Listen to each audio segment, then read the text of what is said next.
आज हमारा environmental engineering का थर्ड लेक्चर है। ठीक है, तो आज मैं आपके सामने जो डिस्कशन करने वाला हूँ पॉपुलेशन फोरकास्टिंग की मेथड के बारे में डिस्कस करूँगा। तो यहाँ मैंने आपके लिए पॉपुलेशन फोरकास्टिंग की मेथड्स को लिख के रखा हुआ है।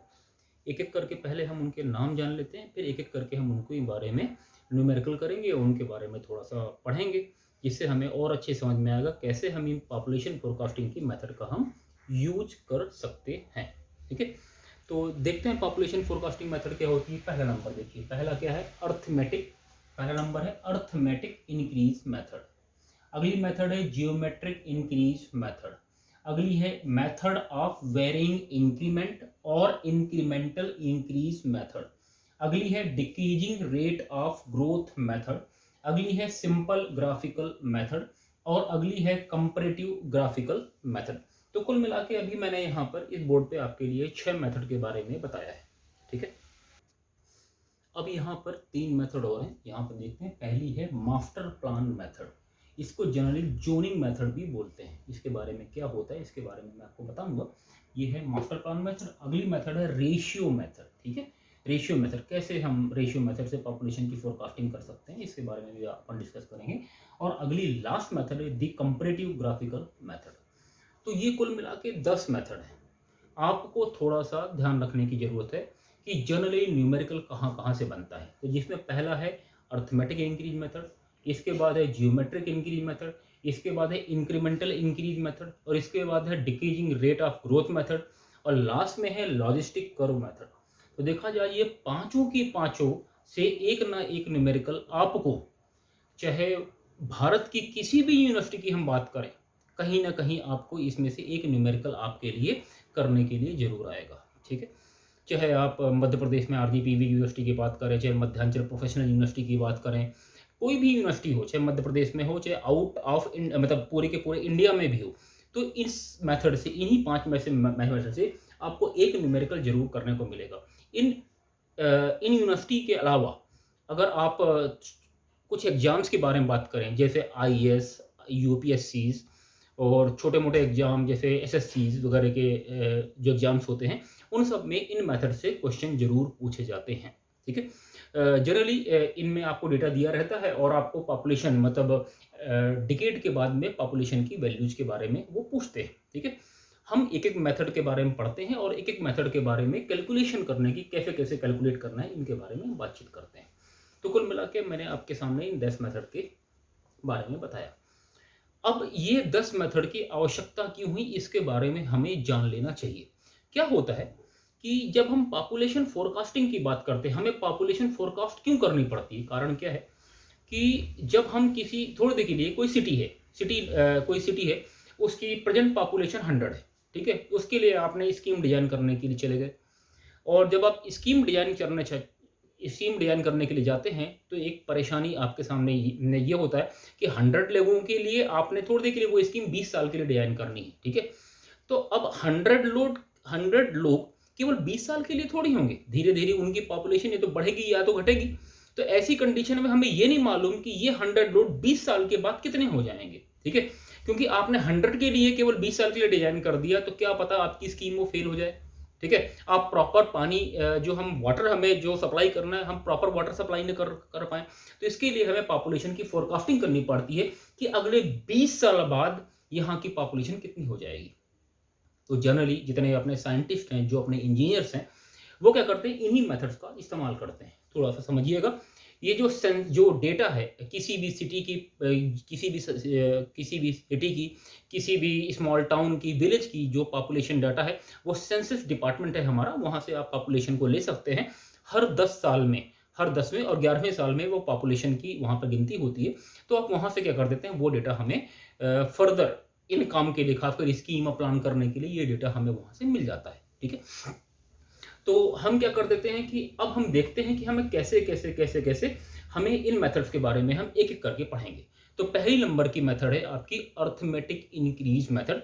और हम अर्थमेटिक इंक्रीज मेथड के बारे में देखेंगे कि इस मेथड को की क्या होती है, कैसे कैसे इसके न्यूमेरिकल प्रॉब्लम हम कर सकते हैं। अब हम क्या कर देते हैं, अर्थमेटिक इंक्रीज मेथड के बारे में थोड़ा सा जानते हैं कि अर्थमेटिक इंक्रीज मेथड क्या है। तो सबसे पहले हमें अर्थमेटिक इंक्रीज मेथड का एजम्पशन के बारे में जानना बहुत जरूरी कि अर्थमेटिक इंक्रीज मेथड का एजम्पशन क्या है। तो हम जब अर्थमेटिक इंक्रीज मेथड के एजम्पशन के बारे में बात करते हैं तो ध्यान रखें एजम्पशन क्या है, the rate of change of population with respect to time is equal to constant. ठीक है, तो मतलब ये मानता है कि जो rate of change of population है, rate of change of population with respect to time, ये वैल्यू क्या होती है, कांस्टेंट होती है। यही है मेन एजम्पशन आपके अर्थमेटिक इंक्रीज मेथड का, इसी पे ही अर्थमेटिक इंक्रीज मेथड बनी हुई है। ठीक है, तो अगर हम अर्थमेटिक इंक्रीज मेथड के बेसिक फार्मूले की बात करेंगे कि उसका बेसिक फार्मूला क्या है, तो ये आपके सामने लिखा P n is equal to P0 plus n x bar और ये ब्रैकेट क्लोज। ठीक है, ये आपके सामने मैंने यहाँ पर फार्मूला लिखा हुआ है। अब इसके बाद यहाँ पर देखना पड़ेगा पी एन क्या है, यहाँ पर P0 क्या है, एन क्या है और एक्स बार क्या है, इसके बारे में थोड़ा सा अपन जान लेते हैं। तो पी एन क्या है, फोरकास्टेड पॉपुलेशन, जो पॉपुलेशन हमें निकालना है 10 साल बाद, 20 साल बाद, 30 साल बाद, 50 साल बाद, वो पॉपुलेशन क्या कहलाती है, फोरकास्टेड पॉपुलेशन कहलाती है। अगली क्या है P0 इनिशियल पॉपुलेशन, मतलब एट प्रेजेंट में पॉपुलेशन कितनी है उसके बारे में बातचीत करेंगे। एन क्या है, नंबर ऑफ डिकेड्स, कितने डिकेड के बाद आपको पॉपुलेशन की वैल्यूज वगैरह फाइंड आउट करनी है। अगला है x bar, average of population increase, हम क्या करेंगे जो पॉपुलेशन इंक्रीज है उसका एवरेज निकालेंगे। अभी मैं आपको थोड़ी देर से एक न्यूमेरिकल करके दिखाऊंगा, उस न्यूमेरिकल में बताऊंगा कि कैसे हम एवरेज ऑफ पॉपुलेशन इंक्रीज की वैल्यूज को फाइंड आउट कर सकते हैं और आप फाइंड आउट कर सकते हैं। ठीक है, तो चलिए हम एक न्यूमेरिकल की तरफ चलते हैं और इसके बाद इस पे हम जानेंगे कि कैसे उसको अर्थमेटिक इंक्रीज मेथड से हम क्या कर सकते हैं, सॉल्व कर सकते हैं। आपके सामने ये एक प्रॉब्लम दिया हुआ है जिसमें आपके लिए मैंने एक प्रॉब्लम लिया हुआ है। ये देखिए यहाँ पर हमें सेंसस डिपार्टमेंट से पॉपुलेशन का डेटा मिला हुआ है 1930, मतलब 1930 में ये पॉपुलेशन कितनी थी 25,000, 1940 में पॉपुलेशन कितनी थी 28,000, 1950 में पॉपुलेशन कितनी थी 34,000, 1960 में कितनी 42,000 और 1970 में पॉपुलेशन 47,000 थी। और उसने क्या वैल्यू मांगी, find the population of first, second and third decade. अब यहाँ पर मैं आपको डिकेड का मतलब समझाना चाहूंगा। डिकेड का मतलब क्या होता है, डिकेड मतलब 10 साल, मतलब एक डिकेड इक्वल टू होता है 10 ईयर्स। मतलब अगर मैं बोलूं डिकेड, तो डिकेड का मतलब आप यहाँ पर समझ सकते हैं डिकेड इक्वल टू क्या होता है, 10 ईयर्स होता है। इन बातों का थोड़ा सा ध्यान रखिएगा जब भी हम डिकेड की बात करते हैं। इसका मतलब उसने पॉपुलेशन कहाँ की मांगी, फर्स्ट डिकेड मतलब 1980 की, इसके बाद सेकंड डिकेड मांगी है इसका मतलब 1990 की, और थर्ड डिकेड मांगी है मतलब सन 2000 की उसने पॉपुलेशन मानी है, मतलब टोटल ये पॉपुलेशन बताई हुई है। ठीक है, और इसको आपको अर्थमेटिक इंक्रीज मेथड से बोला गया है।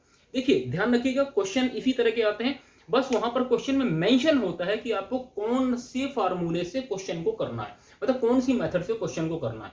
अगर वहां कुछ नहीं दिया हो कि तो आप कोई भी मेथड अप्लाई कर सकते हैं, लेकिन पर्टिकुलर मेथड दी हो तो आपको उसको उसी मेथड से ही क्या करना पड़ेगा, सॉल्व करना पड़ेगा। इन बातों का हम यहाँ पर क्या करेंगे, ध्यान रखेंगे।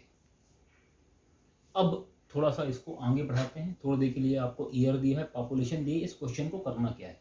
तो सबसे पहले हमें क्या निकालना पड़ेगा, क्योंकि आपको अच्छी तरह मालूम है, थोड़ी देर पहले मैंने आपको अर्थमेटिक इंक्रीज मेथड का एक फार्मूला बताया था। फार्मूला लिखने की कोशिश करता हूँ, P n is equal to P0 plus n x bar. आपको ये फार्मूला आपको अच्छी तरह मालूम होगा। देखिए हमको Pn की वैल्यू मिल जाएगी, Pn की वैल्यू अगर निकालनी है तो P0 की वैल्यू चाहिए, तो P0 की वैल्यू ये देखिए आपके सामने दी हुई है, तो अब हमको घबराने की आवश्यकता नहीं है। n की वैल्यू क्वेश्चन में उसने बताया हुआ, first decade, second decade, third decade, तो उसने क्वेश्चन में बोला हुआ है, तो वहां पर भी हमें वो वैल्यू निकालने के लिए घबराने की आवश्यकता नहीं है। लेकिन परेशानी की वजह एक्स बार है, क्योंकि एक्स बार की वैल्यू हमें निकालनी पड़ेगी। तो एक्स बार क्या होता है, एवरेज ऑफ इंक्रीज, ये निकालना है। तो हमें क्या करना पड़ेगा, यहाँ पर पहले एक्स बार निकालना पड़ेगा। देखिए एक्स बार कैसे निकालते हैं, एक्स बार मैंने यहाँ लिखा, ऐसी आपको टेबल बना लेनी है। तो देखिए ईयर, पॉपुलेशन और एक्स बार। ठीक है, अब देखिए एक्स बार की वैल्यू को पहले हम कैसे निकालते हैं, एक्स बार की वैल्यू कैसे निकाली जाती है। इधर देखिए इस नीचे वाली पॉपुलेशन, इस 28,000 में से 25,000 को मैंने माइनस किया और यहाँ पे लिख दिया 3000, ये देखिए मैंने 3000 लिख दिया। ठीक है, इस 34,000 में से 28,000 को माइनस किया तो कितना, ये आया 6000। इस 42,000 में से इस 34,000 को मैंने माइनस किया तो कितना आया 8,000। और इस 47,000 में से 42,000 को माइनस किया तो ये वैल्यू कितनी आई, यहाँ पे 5,000। ठीक है, तो कुल मिला के देखा जाए तो ये वैल्यूज आ गई। अब क्या करना है, आपको एक्स बार की वैल्यू फाइंड आउट करनी है। तो एक्स बार की वैल्यू क्या फाइंड आउट करेंगे, इनको रख के मुझे ऐड ऑन करना पड़ेगा। तो x bar is equal to होगा 3000 प्लस 6000 प्लस 8000 प्लस 5000। तो कितना ऐड करूं, 6 3 9 9 8 17 17 5 22। तो 22,000 डिवाइड बाई 4 कर दिया मैंने। क्योंकि 4 क्यों किया, 1 2 3 4, तो यहाँ पर 4 आ गया। इसको जैसे ही मैंने 22,000 को यहाँ पर 4 से डिवाइड किया तो ये वैल्यू कितनी आई, 5,500 वैल्यू आ गई।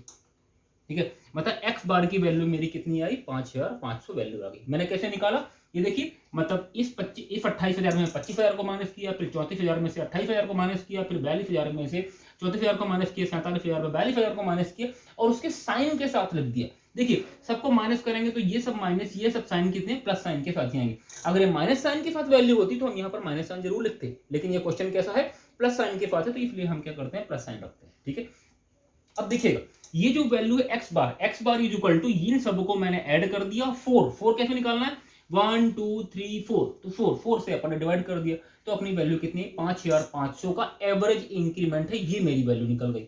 अब मुझे क्या निकालना है, फर्स्ट डिकेड, सेकेंड डिकेड और थर्ड डिकेड में कितनी वैल्यू है उसकी बारे में वैल्यू निकालना है। तो चलिए हम थोड़ा सा उसके बारे में बातचीत कर लेते हैं। थोड़ा सा बोर्ड छोटा है तो इसको मुझे क्या करना पड़ेगा, आपके लिए इरेज करना पड़ेगा, मिटाना पड़ेगा। तो आप ये वैल्यू को थोड़ा ध्यान रखिएगा, 5,500 की। ठीक है, और ये लास्ट में जो वैल्यू थी, पॉपुलेशन की वैल्यू कितनी थी, 47,000। तो उसको अभी थोड़ा सा आप क्या करेंगे, थोड़ा सा ध्यान रखिएगा, जिससे अपन को क्वेश्चन करने में क्या हो, आसानी हो। इधर देखिएगा, P 1970 तक की पॉपुलेशन अपन को दी हुई है, तो P 1980 की पॉपुलेशन देखिएगा, P0, तो P0 कितनी होगी, 47,000 प्लस n की वैल्यू एक डिकेड हो गया, पहला डिकेड, x बार की वैल्यू 5,500।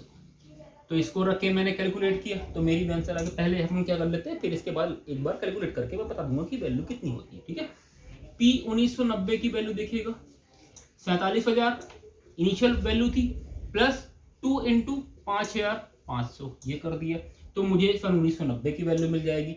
इसी तरह मुझे किसकी वैल्यू निकालनी है, P 2000 की इक्वल टू 47,000 प्लस 3 इंटू 5,500, ये किया, तो यहां पर मुझे ये वाली वैल्यू मिल जाएगी। वो वैल्यू कितनी आएगी, अपन क्या कर कैलकुलेटर का इस्तेमाल करके ये वैल्यूज अपन यहां पर क्या कर लेंगे, फाइंड आउट कर लेंगे। ठीक है, इधर देखिएगा 1980 की पॉपुलेशन मेरे पास लिखी हुई है, तो मैं वो डायरेक्टली वैल्यू लेता हूं। 1980 की पॉपुलेशन आएगी 52,500।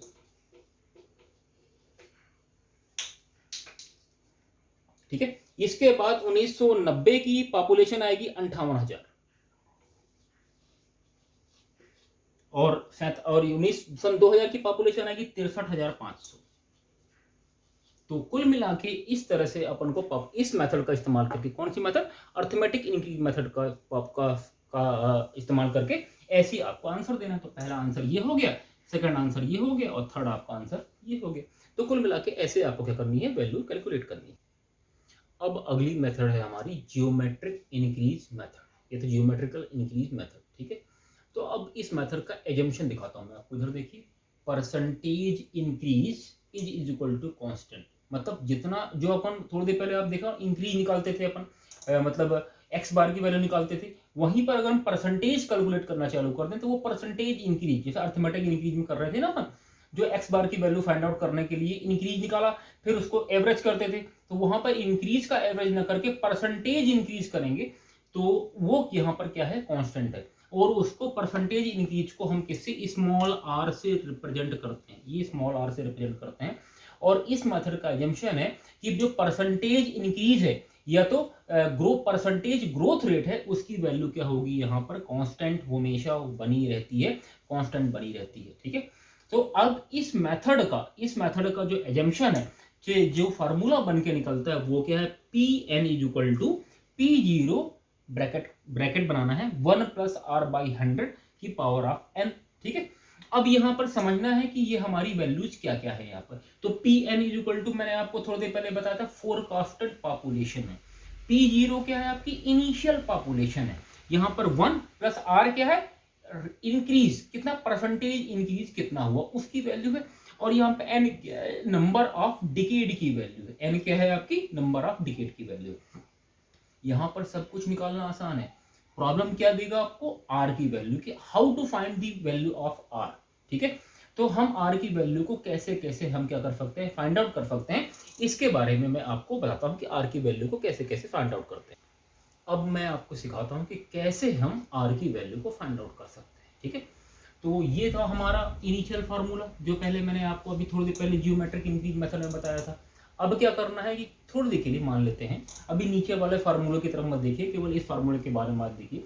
केवल दो ही पॉपुलेशन दी हुई है, केवल दो पॉपुलेशन, एक पॉपुलेशन P1 दी है, एक पॉपुलेशन आपकी P2 दी हुई है, ठीक है। तो वहां पर हम आर की वैल्यू कैसे फाइंड आउट करें, तो आर इक्वल टू होता है टी, ये देखिए टी टाइम, फिर इसके बाद क्या करना है आपको, रूट लगाना है P2 upon P1 minus of 1। तो कुल मिला के इस फार्मूले का इस्तेमाल करना है, ठीक है। जब हमारे पास नंबर ऑफ पॉपुलेशन 2 से ज्यादा दी हो, जैसे 4 5 6 तक की दी हुई है, तो हमें इन दो में से फार्मूलों का इस्तेमाल करना है। इसको बोलते हैं अर्थमेटिक फार्मूला और इसको बोलते हैं जियोमेट्रिक फार्मूला, ठीक है। तो अर्थमेटिक में देखिए R1 plus R2 plus R2 dot dot dash plus RR divide by T, और जो आपका जियोमेट्रिक फार्मूला है वो क्या है, देखिए टी को मैंने रूट के उसमें रखा, इसके बाद अंडर रूट लगाया, इसके बाद क्या लगाया मैंने R1 into R2 into R3 into RR, ठीक है। अगर कोई आपसे पूछे कि सबसे अच्छा फार्मूला कौन सा फार्मूला, जो हमारा आईएस कोड हमें रिकमेंड करता है कि हमें किस फार्मूले का इस्तेमाल करना है, तो आप कौन सा फार्मूला बोलेंगे, ये जियोमेट्रिक फार्मूले के बारे में बोलेंगे कि ये जियोमेट्रिक फार्मूला सबसे अच्छा है, जो आईएस कोड रिकमेंड करता है कि आप इस फार्मूले का यूज करिए, ठीक है। तो ये होता है कौन सा फार्मूला है आपका, जियोमेट्रिक फार्मूला, ठीक है। तो अब हम क्या करने वाले हैं, इस पर न्यूमेरिकल करते हैं, वही न्यूमेरिकल लेंगे जो अभी थोड़ी देर पहले किया था, और उसको जियोमेट्रिक इंक्रीज मेथड से हम करने का प्रयास करते हैं कि कैसे हम वैल्यू को फाइंड आउट करेंगे, ठीक है। अब देखिए आपके सामने ये एक न्यूमेरिकल दिया, अभी थोड़ी देर पहले जो अपन ने अर्थमेटिक इंक्रीज मेथड में लिया था वही न्यूमेरिकल दिया। 1930 की पॉपुलेशन कितनी 25,000, 1940 की 28,000, और 1950 की 34,000, 1960 की 42,000, और 1970 की 47,000, ये आपको पॉपुलेशन दी हुई है, ठीक है। इस पॉपुलेशन से क्या निकालना है आपको, जियोमेट्रिक इंक्रीज मेथड का इस्तेमाल करते हुए first decade, second decade, third decade की आपको पॉपुलेशन देनी है। तो कैसे निकालेंगे, तो पहले क्या निकालना पड़ेगा, अपन को आर निकालना आवश्यक है, ठीक है। तो आर कैसे निकालेंगे, इधर देखिएगा, मैं आपके सामने आर निकालना बताऊंगा कि आर की वैल्यू कैसे फाइंड आउट करते हैं। इधर देखिएगा, मुझे पहले क्या करना पड़ेगा, पहले इंक्रीज निकालना पड़ेगा कि परसेंटेज, पहले इंक्रीज कितना निकलेगा, फिर परसेंटेज इंक्रीज क्या निकलेगा, फिर निकालना पड़ेगा। देखिए मैं क्या करता हूँ, पहले इन दोनों को माइनस करके ये वैल्यू लिखता हूँ, तो ये हो गई मेरी 3,000। इन दोनों को माइनस करके वैल्यू निकलूंगा तो ये वैल्यू निकलेगी मेरी 6,000। इन दोनों को माइनस करके वैल्यू निकलूंगा तो ये निकलेगी मेरी 8,000, और इन दोनों को माइनस करके लिखूंगा तो ये वैल्यू कितनी आएगी मेरी 5,000। ये मुझे ऐसे निकाल लेना है। इसके बाद मुझे क्या निकालना है, परसेंटेज इंक्रीज निकालना है। तो परसेंटेज इंक्रीज निकालने का मतलब है, सिंपल सी बात है, यहाँ पर एक वर्ड आया परसेंटेज, तो मतलब कुछ ना कुछ हमें क्या करना पड़ेगा, यहाँ पर डिवाइड करना पड़ेगा, तभी जाके वो क्या निकलेगा, परसेंटेज निकलेगा। तो परसेंटेज इंक्रीज कैसे निकालना है, इधर देखिएगा, मैं आपको दिखाता हूँ परसेंटेज इंक्रीज कैसे निकालते हैं। देखिएगा इधर, ये जो वैल्यू है, ये 3000 लिखी हुई, 3000 डिवाइड बाई 25,000, ये देखिए, सॉरी ये 25,000 कहाँ, ये पॉपुलेशन दी हुई है, इंटू 100।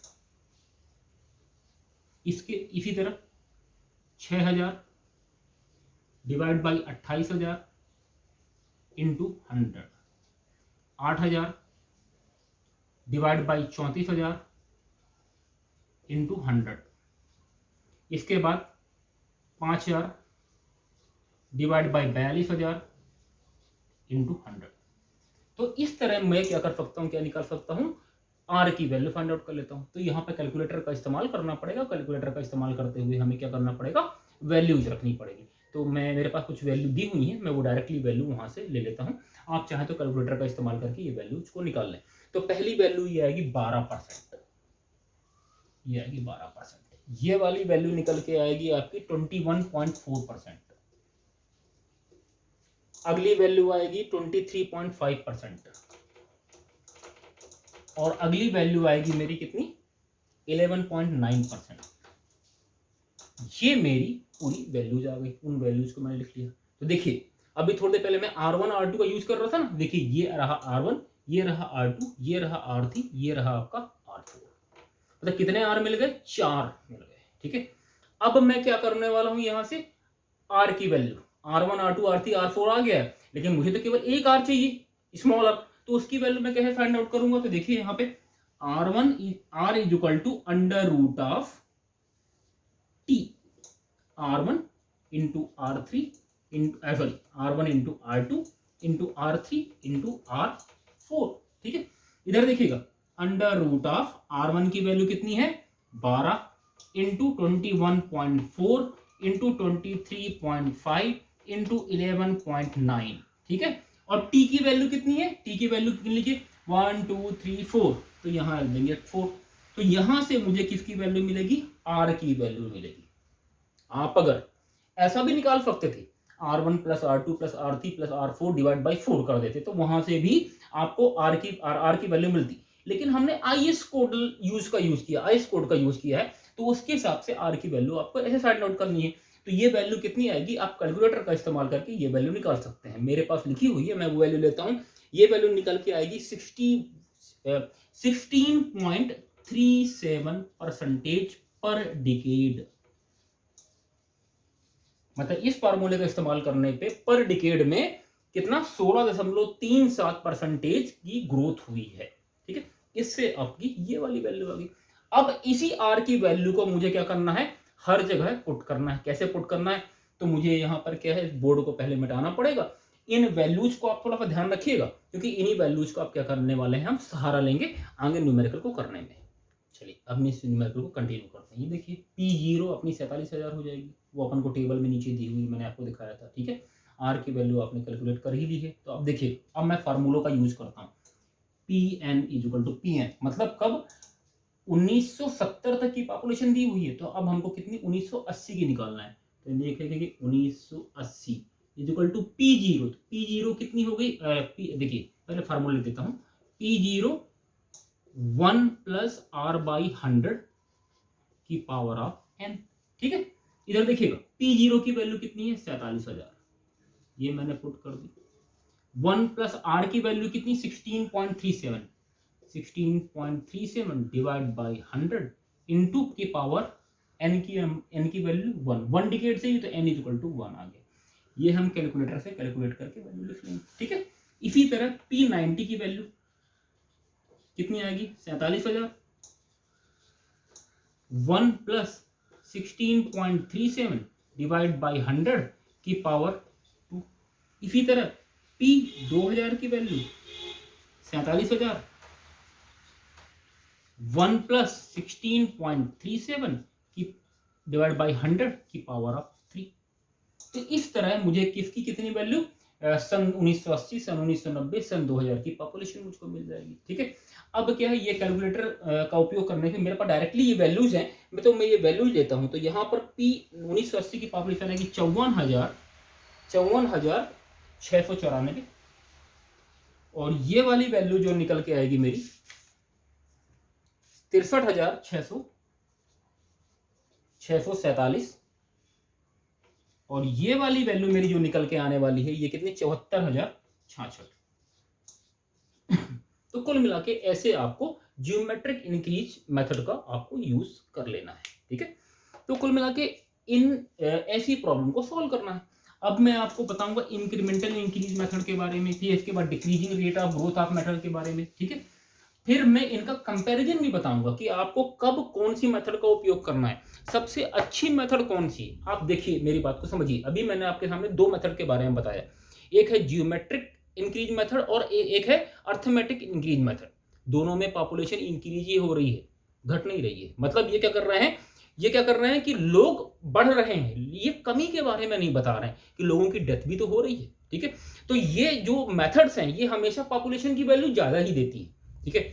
अगला जो मेथड्स हैं जिसमें इंक्रीमेंटल इंक्रीज मेथड, इसके बाद decreasing of rate of growth method, इसके बाद लास्ट में मैंने एक मेथड बताई थी आपको लॉजिस्टिक कर्व मेथड, मैंने आपको लास्ट में बताई थी ना।